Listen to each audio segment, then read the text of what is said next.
South Africa is once again gripped by a rapidly unfolding political crisis that is sending shock waves through the ruling African National Congress as allegations and counter-allegations involving senior party figures have reignited deep-seated tensions and exposed unresolved internal fractures. What began as murmurs within party corridors has escalated into what many analysts are now describing as an internal revolt marked by rushed consultations, sharply worded public statements, and visible agitation among the ANC's top leadership. Before we continue, please like the video and subscribe to the channel. Party officials are scrambling to control the narrative. Yet few doubt that the stakes are exceptionally high not only for individual political careers but for the credibility and cohesion of the party itself. While crises within the ANC are hardly unprecedented, the current turmoil is particularly volatile because it revives long-standing rivalries linked to corruption scandal narratives associated with the historic power struggle between President Cyril Ramaphosa and former President Jacob Zuma. These rivalries, which many believe had been laid to rest, have resurfaced with renewed intensity, reopening political wounds that never fully healed. What distinguishes this moment from past episodes is not a single accusation or legal development, but rather the cumulative effect of repeated scandal allegations, leaks, and public bickering that have once again fostered deep mistrust within party ranks. Analysts suggest that the ANC has now entered a phase where every public remark is scrutinized for hidden meanings, and every gesture is interpreted through the lens of factional loyalty. The underlying crisis revolves less around new evidence or court rulings, and more around the renewed circulation of long-standing controversies that have acquired fresh urgency in the current climate. Notably, there have been no definitive legal findings or new court-driven revelations to date. Instead, the turmoil is being driven by political fallout, media pressure, and senior party members increasingly seeking judicial clarification as a means of stabilizing their positions. Behind the scenes, party communications teams are reportedly working around the clock, attempting to maintain a sense of order and unity while internal discussions grow more pointed and emotionally charged.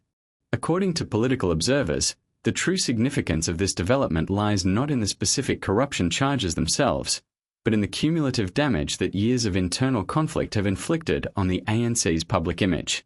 For nearly as long as the rivalry between Ramaphosa and Zuma has defined internal power dynamics, corruption allegations framed within this context have tended to divide the party rather than unite it, reinforcing factional identities rooted in history, ideology, and personal loyalty. Each side maintains its own supporters, narratives, and spheres of influence, making consensus increasingly difficult to achieve. What appears different this time, according to informed sources, is a shift from private discontent to more open and visible opposition, signaling a party that is no longer merely managing internal disagreements, but struggling openly with questions of identity, leadership, and direction at a critical juncture. Publicly, ANC leaders continue to call for calm, urging members and the public alike to respect due process, uphold the principle of innocence until proven guilty, and resist what they describe as trial by media headlines. Official statements emphasize stability, discipline, and unity, projecting an image of control and responsibility. Privately, however, the intensity of crisis management efforts suggests an acknowledgement that political image and political reality do not always align and that reputational damage once sustained is difficult to repair. Political reputations may be shaken quickly, but restoring public trust is a far more complex and uncertain process. Critics of the ANC have seized upon the moment to renew calls for greater transparency and accountability, arguing that the current crisis validates long-held suspicions about governance failures and ethical lapses within the party.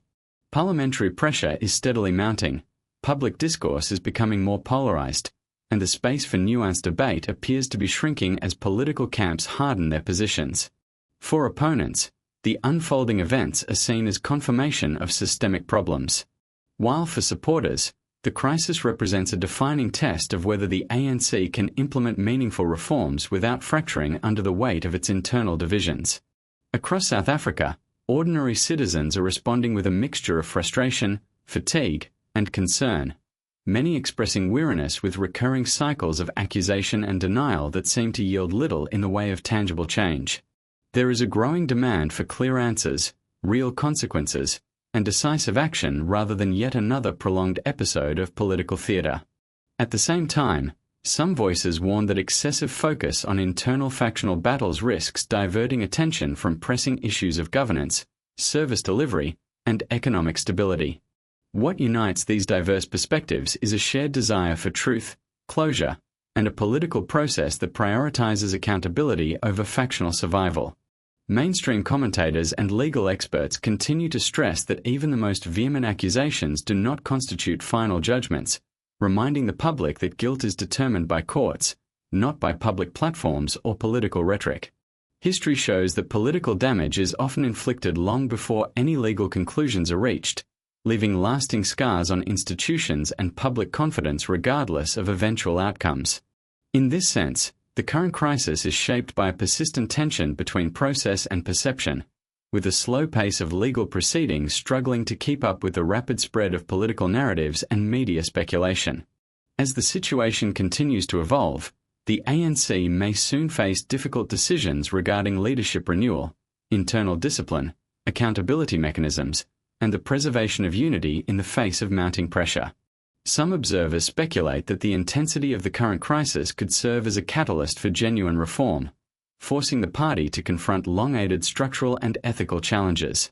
Others fear that it may instead accelerate internal fragmentation, weakening the ANC's ability to govern effectively and maintain its historical role in South African politics. Ultimately, the direction the party takes will depend on the prevalence of good faith communication, genuine transparency, and disciplined leadership capable of placing collective interests above factional gain. Until clearer signals emerge from official declarations, parliamentary developments, internal party processes, or concrete legal actions, uncertainty will continue to fuel speculation and conjecture, keeping the political climate tense and unsettled as the nation watches closely for the next turn in this unfolding crisis. But in addition to the immediate political fallout, this crisis is also raising deeper questions about the long-term sustainability of the ANC as a governing force and its ability to renew itself in the eyes of a skeptical electorate. If you found this valuable, join our community and subscribe.